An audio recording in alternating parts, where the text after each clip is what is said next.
1081 taruhan dengan hidupmu. Dia sudah lama tidak melihat matahari, dan matahari masih hangat. Seolah terisolir dari dunia, seperti tahanan dalam kurungan. Ini adalah rasa kebebasan yang sudah lama hilang. Suara Dodisie terdengar lagi, aku mengundang 2 tamu hari ini.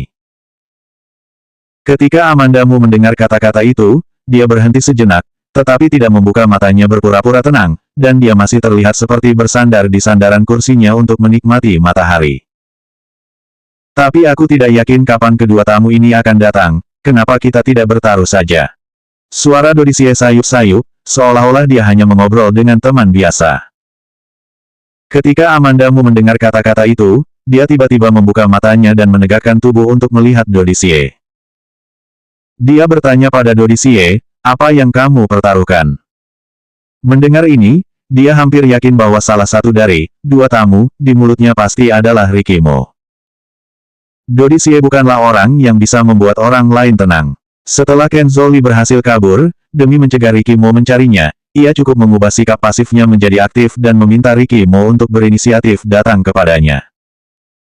Kamu mau bertaruh apa? Dodisie memandang Amandamu dengan penuh minat.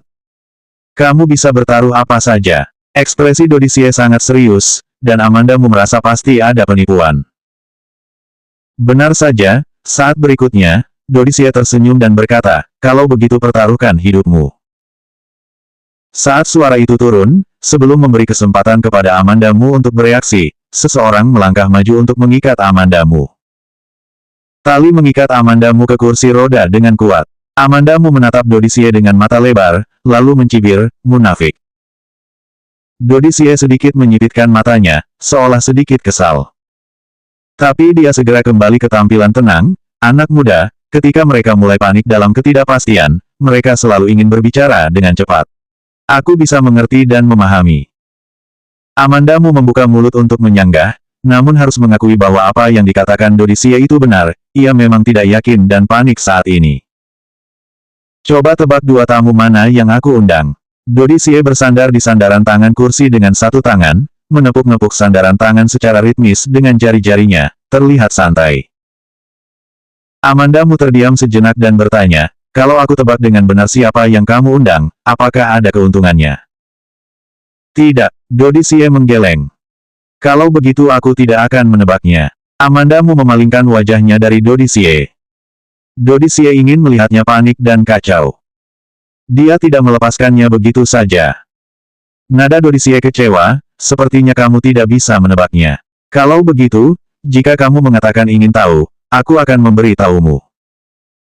Aku tidak ingin tahu. Amandamu meliriknya, dan dengan dingin menolak. Kulit Dodisie menjadi suram untuk beberapa saat, dan perlahan berkata, sifat keras kepala kamu sangat mirip dengan teman lamaku.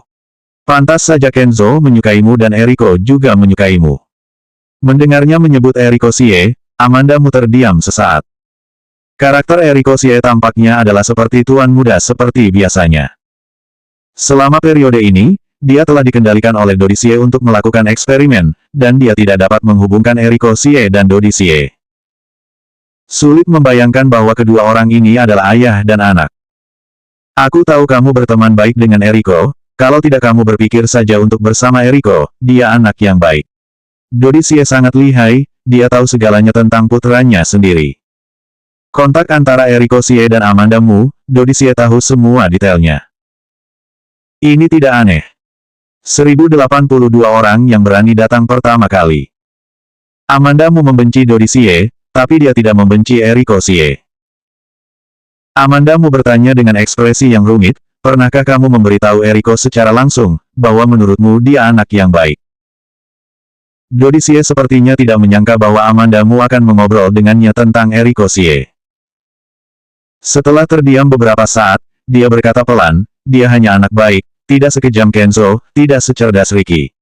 Secara umum, aku cukup kecewa padanya.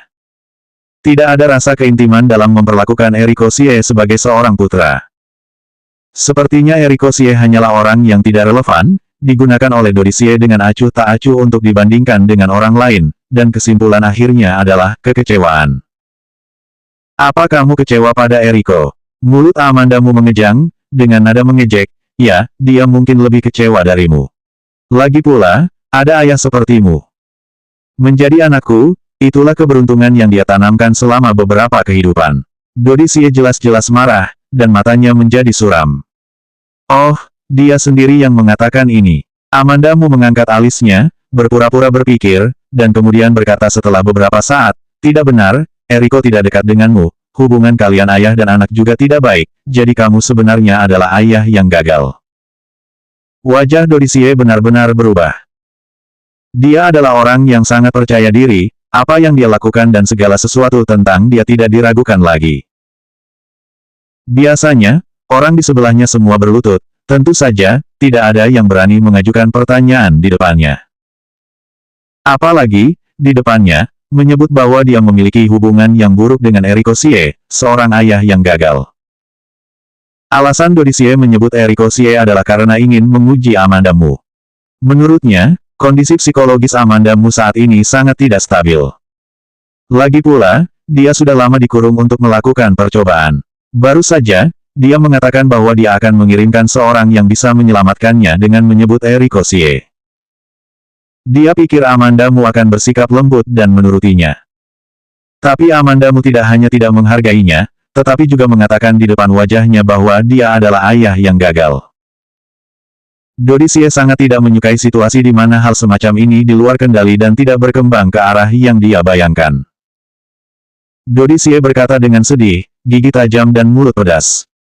Amandamu tersenyum, terima kasih. Dodisie harusnya mengatakan apa-apa lagi, dan bawahannya datang dan menghampirinya dan mengatakan sesuatu. Setelah Dodisie mendengar ini, sedikit keceriaan muncul di wajahnya, dia yang pertama datang. Dia tertawa dan melanjutkan, benar-benar mengejutkan, aku tidak menduganya.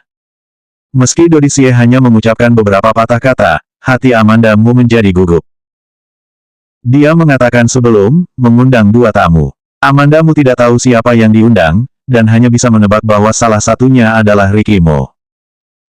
Dan mendengarkan arti kata-kata Dodisie, dia sangat terkejut dengan orang yang datang lebih dulu. Menurut pikiran dan tebakan di hati Amandamu, orang pertama yang terburu-buru adalah Ricky Mo. Dodisie tahu betapa pentingnya Amandamu bagi Ricky Mo, jadi wajar untuk menebak bahwa itu adalah Ricky Mo. Oleh karena itu nada suara Dodisie begitu tidak terduga, artinya yang datang mungkin saja bukan Ricky Mo. Selain Ricky Mo bisa siapa lagi? Dodisie tiba-tiba menoleh ke arah Amandamu, ekspresinya terlihat sangat tidak sabar, dorong ke atas. Saat suara itu jatuh, seorang bawahan datang dan mendorong Amandamu ke tepi atap.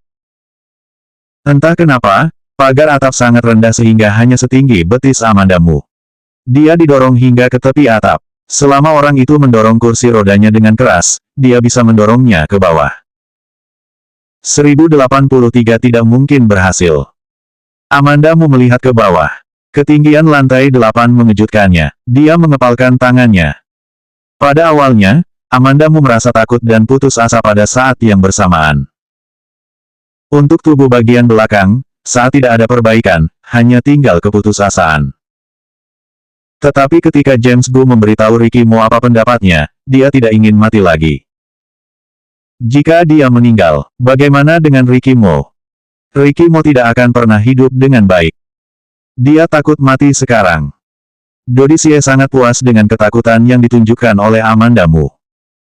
Dia tersenyum dan berkata, jangan terlalu takut, selama mereka dapat memenuhi persyaratanku, kamu masih memiliki harapan untuk hidup. Amandamu memejamkan mata, tidak memikirkan apa yang dibicarakan Dodisie. Dia perlu menenangkan dirinya. Pikirkan Joanna Mo, pikirkan Ricky Mo, pikirkan Lucy Sen. Amandamu memaksa dirinya untuk tenang. Merasa tenang, Amandamu memandang Dodisie, eksperimenmu gagal lagi. Itu nada yang sangat yakin. Ketika dia baru saja ditangkap oleh Dodisie, dia berbicara dengan sangat kasar, tetapi Dodisie menahannya.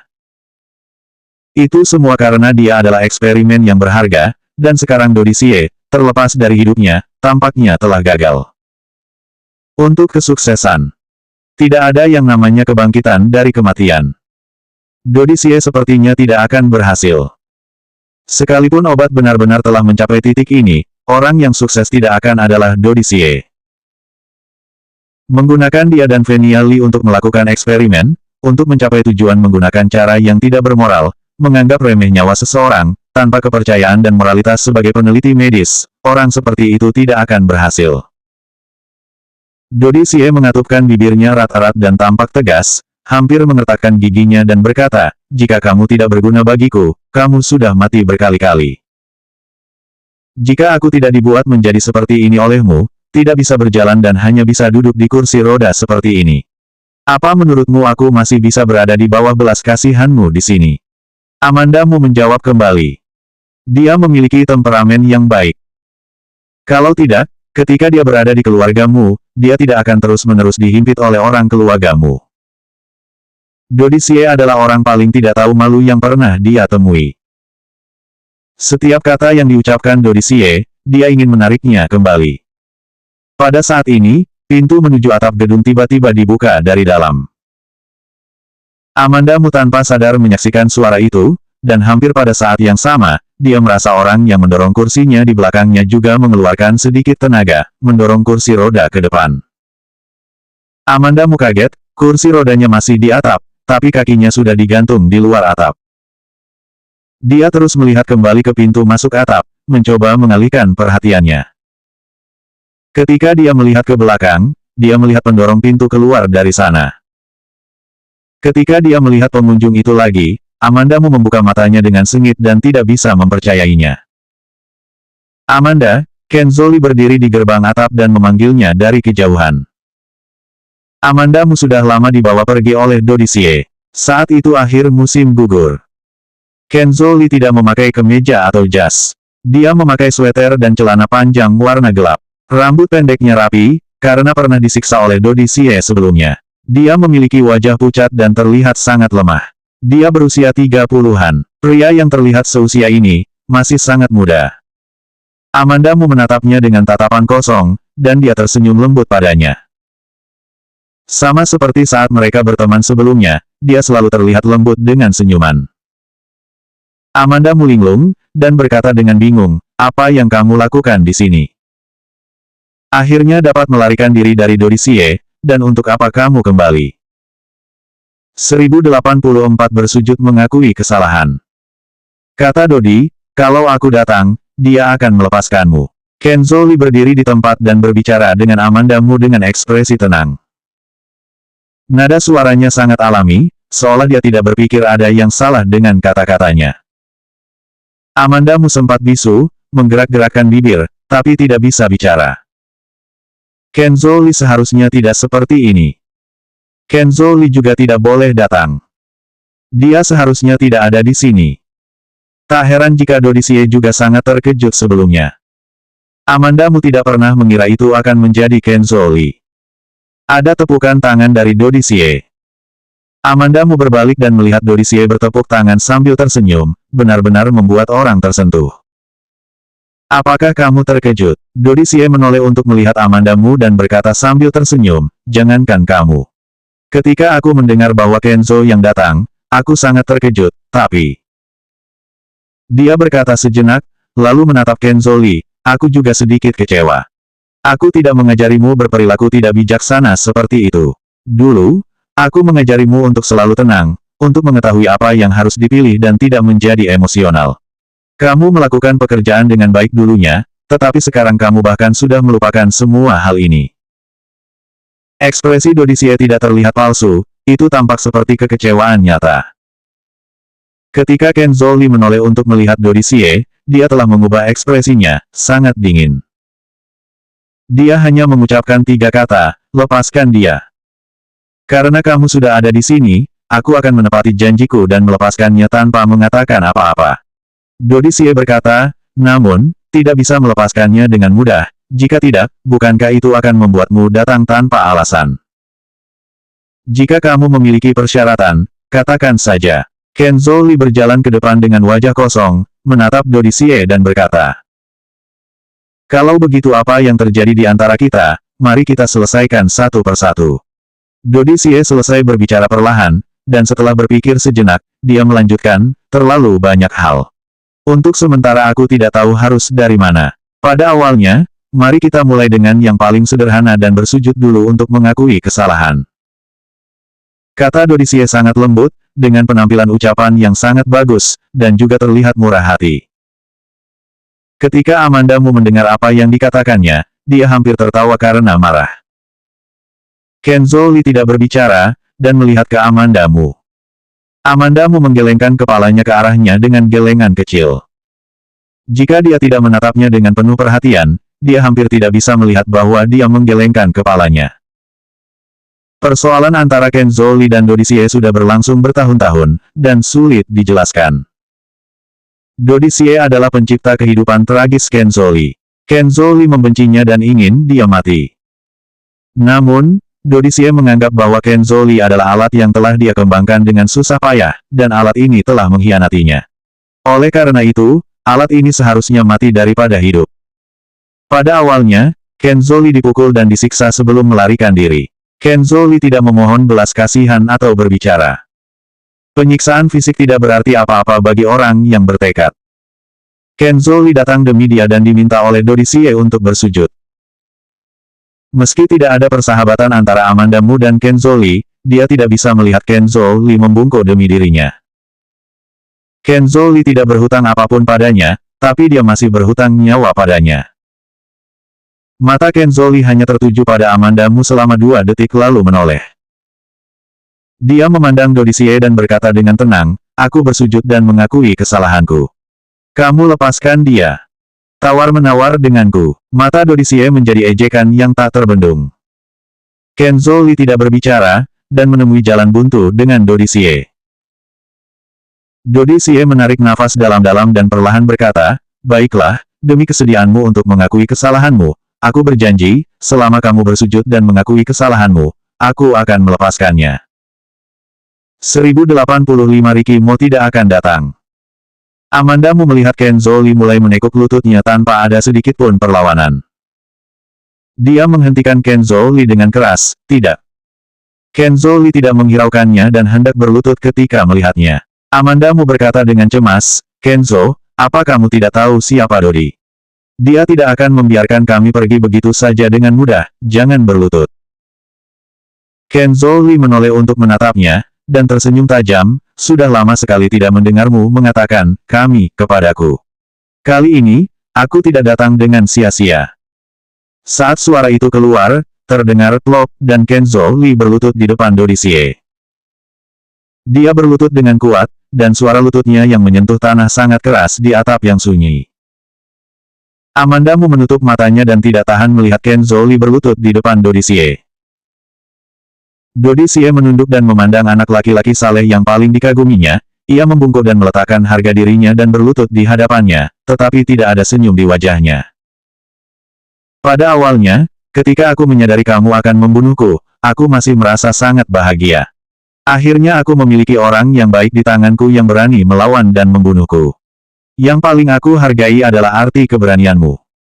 Sayang sekali, Dodisie menghela nafas dengan penyesalan, aku sangat kecewa padamu sehingga berlutut padaku demi seorang wanita. Kemarahan sudah sampai puncaknya. Seolah-olah dia tidak merasa cukup, dia mengangkat kakinya dan menendang Kenzo Li. Kenzo Li ditendang dari jarak dekat untuk membuktikan kekuatan Dodisie. Hati Amandamu juga tercekat. Tanpa sepatah kata pun, Kenzo Li berlutut lagi di depan Dodisie. Setelah berlutut kali ini, dia langsung membungkuk dan bersujud, aku seharusnya tidak mengkhianatimu. Kamu telah membesarkanku selama bertahun-tahun. Aku seharusnya tidak membalas kebaikanmu dengan tidak berterima kasih dan tanpa rasa terima kasih. Tidak ada emosi dalam nada tersebut. Dodisie hanya menatapnya dengan dingin, lalu berkata kepada pengawal di belakangnya, lepaskan nonamu. Orang yang berdiri di belakang Amandamu di sana benar-benar mulai mengendurkan ikatan Amandamu. Begitu Amandamu membebaskan tangannya, dia ingin menyerahkan kursi roda itu kepada Kenzo Li. Tetapi orang-orang yang mengawasinya di belakangnya telah berjaga-jaga dan tidak akan memberi Amandamu kesempatan. Pada titik ini, Kenzo Li juga telah berlutut, dan Amandamu tahu bahwa tidak ada gunanya mengatakan lebih banyak, jadi dia hanya bisa menonton. Dodisie tampak bosan dan menoleh ke Amanda Mu. Nona Mu, kamu bisa menebak kapan tamuku yang lain akan datang. Amanda Mu berpaling dari wajahnya dan melihat pada Ken Zhou.